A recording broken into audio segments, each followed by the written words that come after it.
도시의 고층 빌딩 숲에서 만나는 작은 정원. 이곳에 잠시 머물거나 산책만 해도 각종 스트레스에 시달리는 현대인의 마음은 평온해집니다. 이런 현상이 아름다운 정원에서만 나타나는 건 아닙니다. 어떤 병실에 있으면 치유가 빨라지기도 하고 또 어떤 사무실에 있으면 스트레스를 덜 받기도 합니다. 우리 삶과 밀접해 있는 크고 작은 공간과 시설들이 그 설계와 배치에 따라 우리 몸과 마음에 영향을 주고 있는 것이죠.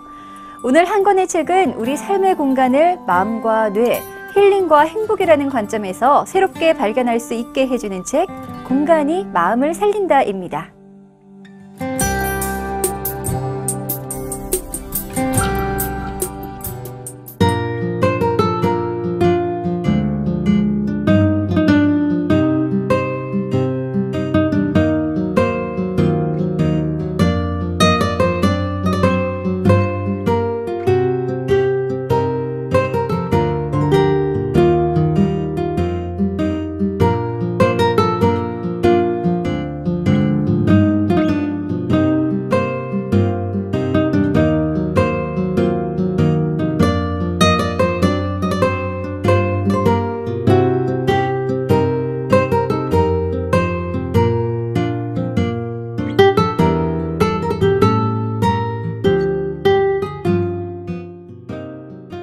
저자 에스더 스턴버그 박사는 정신건강 전문가이자 신경건축학이라는 새로운 학문을 처음 탐구한 학자입니다.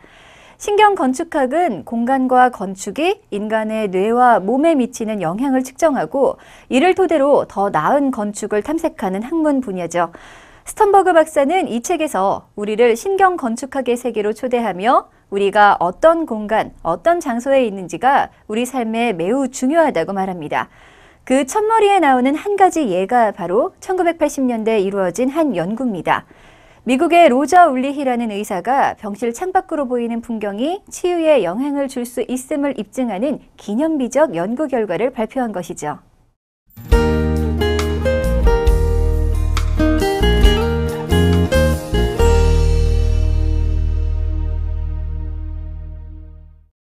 (1984년) 미국의 한 병원, 담낭 제거 수술을 받은 46명의 환자 가운데 절반의 침대에서는 창을 통해 작은 숲이 내다보였습니다. 나머지 절반의 환자 침대에서는 벽돌담이 내다보였습니다. 차이는 그것밖에 없었습니다. 그런데 놀랍게도 환자들의 투약량, 진통제 종류, 입원 기간 등 건강 상태 기록표를 모두 조사해 본 결과 작은 숲이 내다보이는 침대에 입원해 있던 환자들이 벽돌담이 내다보이는 침대의 환자들보다 빨리 회복했다는 사실이 밝혀졌습니다. 심지어 진통제도 덜 복용했습니다. 이전부터 건축가들은 건축 설계와 건강의 관계에 대한 이론에 기초하여 작업을 하긴 했습니다. 그러나 환자가 놓인 환경이 치유 과정에 얼마나 영향을 끼치는지를 처음 측정한 사람은 바로 로저 울리히였습니다. 어떻게 물리적 환경이 환자의 치유에 도움을 준 걸까요? 이를 밝히기 위해 건축가들과 심리학자들, 신경과학자들이 컨퍼런스에 참석해 토론을 벌였습니다. 토론의 내용은 창문과 자연 풍경이 치유할 수 있느냐 없느냐보다는 치유의 메커니즘이 어떻게 작동하는가 하는 점이었죠. 신경과학자 비더먼 교수는 사람들이 보편적으로 좋아하는 아름다운 경치나 숲과 같은 풍경을 볼 때 엔돌핀이 분비되는 경로에 신경세포들이 활성화되는 것을 발견했습니다. 이런 까닭에 아름다운 풍경을 바라보는 것만으로도 우리의 마음이 편안해지는 것이죠.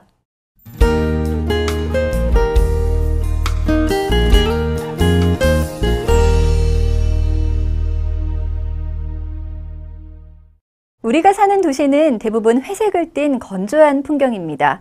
이와는 달리 자연은 대부분 다채로운 색들로 가득 차 있습니다. 또 자연은 일렁거리는 햇빛, 한낮에 내리쬐는 햇살, 해질녘 노을빛으로도 가득하죠. 이런 자연이 주는 빛과 색깔도 치유 과정에 영향을 미치는 걸까요?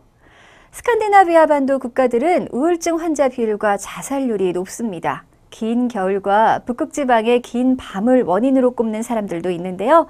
이런 계절성 정서 장애라는 우울증은 햇빛이 부족하거나 어둠에 오랫동안 노출되면 생기기 쉽습니다. 학자들은 병원에 입원한 우울증 환자들을 대상으로 병실의 반은 햇빛을 밝게 비치고 나머지 병실은 햇빛을 적게 비치는 실험을 했습니다.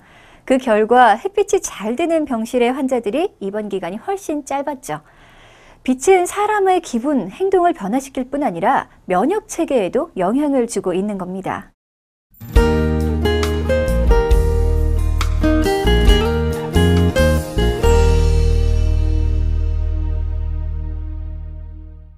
세인트폴 대성당은 런던을 대표하는 성당입니다. 이 성당에는 900년의 역사를 자랑하는 성가대와 소년 합창단이 있습니다.